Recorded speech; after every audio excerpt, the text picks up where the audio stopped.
안녕하십니까. 왕실문화작가 이상주입니다. 이 시간에는 세종대왕의 여동생 정선공주와 부마 남희의 결혼 생활에 대해서 말씀드리겠습니다. 구체적으로 남희의 성불만 1인 시위 사건입니다. 정선공주에 대해서 알아보겠습니다. 정선공주 묘지명에 쓰인 내용을 살펴봅니다. 공주는 태어나면서부터 정숙하고 아름다워 심덕과 미모가 모두 뛰어났다. 시집에서는 순종으로 남편을 받들었고 예법으로 시어머니를 모셨다. 가정을 다스리는 것은 부지런하였고 검소하였으며 또한 귀한 권세를 자랑한 적이 없었다. 아주 완벽한 인물로 묘사가 되어 있습니다. 이처럼 완벽한 인물 정선공주는 조선 왕실의 굵직한 획을 그은 주인공이 됩니다. 자발적 의지가 아닌 타의에 의해서 역사의 한 복판에 서게 됩니다. 그 중에 하나가 남편을 조선 최초의 부마 간택 제도에 맞은 것입니다. 경랑의 역사를 한 몸에 맞은 공주는 세종이 무척 아끼던 여동생이었습니다. 자, 공주의 일생이 어떻게 변했는지 살펴보면 한 번은 왕실놀이의 희생양이 되었고 또 한 번은 왕실 권력투쟁의 희생양으로 불운을 삼키게 됩니다. 마지막으로는 긍정적으로 조선 지배층 문화의 꽃으로 피어납니다. 그러나 결혼 생활은 불운했습니다. 남편을 놀이에 빼앗긴 비운의 여인입니다. 왕이 병이 깊은 상황에서 공주가 병이 깊이 된 상황에서도 남편 남위의 간호를 받지 못한 안타까운 여인입니다. 남편 남위가 쌍욕 게임에 중독돼 집안을 살피지 않았기 때문입니다. 세종은 매제, 그러니까 여동생의 남편인 남위에 대해서 대단히 분노했겠죠. 분을 사귀지 못합니다. 세종은 공주가 병석에 눕자 사람을 수시로 보내서 간호를 하게 합니다. 그러나 그때마다 공주의 집에 가면 남편인 남위는 집에 있지 않았습니다. 남편은 공주의 병세를 알지도 못했고 게임에만 몰두한 거죠. 그 장면을 실록에서 보겠습니다. 이민년, 그러니까 1422년에 정선공주가 병이 들었을 때 나는 걱정이 돼서 사람을 보내 문병을 하였다. 그런데 너는 공주의 병세도 알지 못하였다. 그러면서 문병을 간 환관과 육박, 그러니까 쌍육을 할 뿐이었다. 가장으로서 뜻이 전혀 없었다. 라고 세종대왕이 질타를 하는 거죠.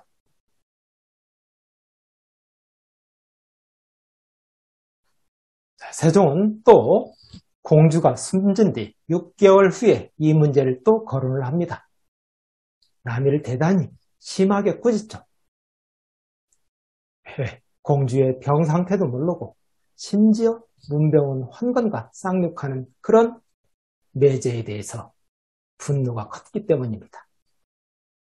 그 결과 그 공주에 대해서 병간호를 하지 않으니까 그 무렵에 세종은 남위에게 집안에만 머물도록 했습니다. 자택 연금령을 내린 거죠. 이것은 공주 병간호를 하라는 의미였죠. 그러나 남위는 세종이 쌍욕을 금지시키고 자택 연금령을 내리자 더욱 엇박자로 나갑니다. 공주의 병이 심각함에도 간호를 하지 않고 다른 여인들을 보러 다닙니다. 그 중에 한 명이 군인에게 시중을 드는 관비가 있어요. 관의 기생 윤희를 첩으로 드립니다. 그런데 이 윤희가 그때 당시 상당한 실력자의 첩으로 있었습니다. 공신인 윤자당의 첩이었습니다. 윤희의 미모에 끌린 남이는 그녀에게 관심을 가졌으나 세력이 큰 윤자당을 의식해서 행동을 하지 못했습니다. 윤자당은 누군가니 태종의 공신 이숙번의 형입니다. 윤자당의 어머니가 처음에는 윤 씨에게 시집을 갔는데 곧 남편이 죽었어요. 아들 하나를 낳고. 그래서 다시 결혼을 했는데 이숙번의 아버지입니다. 따라서 이숙번과 윤자당은 아버지가 다른 형제간이죠. 그런데 윤자당이 세종 4년인 1422년 7월 18일 날 세상을 떠납니다. 이에 기일을 엿보고 있던 남이는 상중에 있는 즉 초상난직에 가서 윤희를 끌고 와 첩으로 삼습니다. 자, 윤자당 집에서는 보내지 않으려고 했죠. 그래서 여기서 폭력 사태가 일어나고 힘으로써 윤희를 강제 납치해온 거죠. 이것을 안 세종대왕은 또 남이를 불러서 심하게 질책을 합니다. 공신, 윤자당, 나라의 공신이 숨진 지 100일도 안 됐는데 첩을 빼앗은 행위는 이게 사람의 행위가 아니다. 또 더군다나 폭력 행위로 사람을 해치기까지 하면서 데리고 왔다. 이것은 도저히 묵과할 수가 없다. 화가치민 임금은 공주에 대한 홀대를 다시 지적하고 이번에도 남이에게 가택 연금령을 내립니다. 그렇다면 남이는 왜 이렇게 나라의 부마, 임금의 사위로서 체신을 지키지 않고 엇박자로 나갔을까요? 이것은 성적 불만 때문이었습니다. 정성공주는 13살에 남이를 만났어요. 남이도 정성공주와 같은 나이 또는 1살이나 2살 위로 추정이 됩니다. 남이의 족보에는 남이의 생년월일 기록이 없어요. 그런데 남이의 형인 남간이 정종 2년인 1400년에 태어난 걸로 기록되어 있습니다. 보통 형제 사이가 2살 터울임을 감안하면 남이는 1402년이나 빠르면 1401년 아니면 1403년 정도 태어난 걸로 생각할 수 있습니다. 그래서 정선공주는 13살에 시집을 갔지만 바로 잠자리를 같이 한 게 아니라 15살 때 초야를 치릅니다. 그리고 16살 또는 17살 때 아이를 낳은 것으로 보입니다. 여기서 하나 궁금증이 있습니다. 우리 전통 혼례, 옛 어른들을 보면은 시골에서 이제 결혼식 후에 시골집에 신방을 차리죠. 그러면 동네 사람들이 다 와서 밤 12시가 넘도록 그 창문에, 창호지에 구멍을 뚫어가면서 신랑 신부 동태를 엿보죠. 자, 이것은 왜 그랬을까요? 1시간만 한 게 아니라 보통 8시, 9시에서 새벽 1, 2시까지 이 행위를 계속했습니다. 이것은 동네 사람들이 집단 관음증이 있어서 그랬을까요? 아닙니다.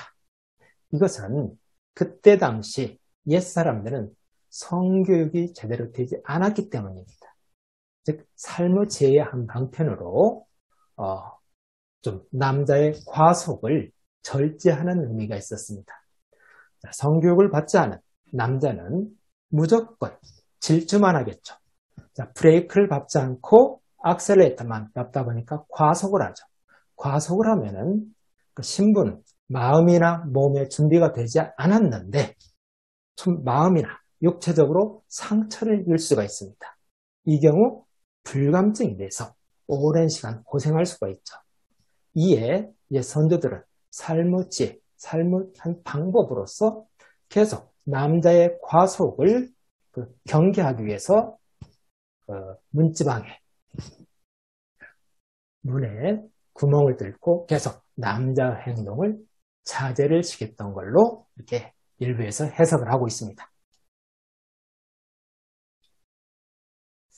자, 15살에 초야를 치른 정선공주는 16살, 17살에 아이를 낳고, 그런데 17살에 어머니 원경왕후가 승하합니다. 즉 출산 직후에 어머니가 승하했죠.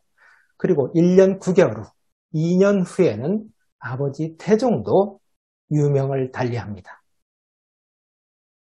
정선공주는 유교 예법에 따라서 3년상, 그러니까 어머니 상을 당했을 때 처음에는 1년, 그리고 아버지 상을 당해서 3년상 동안 부부관계를 거부하는 게 당연했습니다. 오라버니인 세종도 어머니와 아버지 상기간에 부부 생활을 하지 않았음을 알 수 있죠. 그것은 어떻게 알 수 있느냐?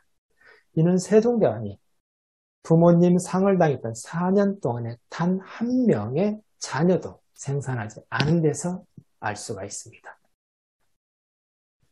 자, 오빠인 세종대왕이 그 부부관계 근신하기 위해서 성생활을 하지 않는데 그 딸인 정선공주는 더 부모님에 대해서 애틋하겠죠. 그래서 역시 마찬가지로 남휘의 청을 거절을 합니다. 4년 동안 독수공방한 남휘의 나이는 몇 살이었을까요?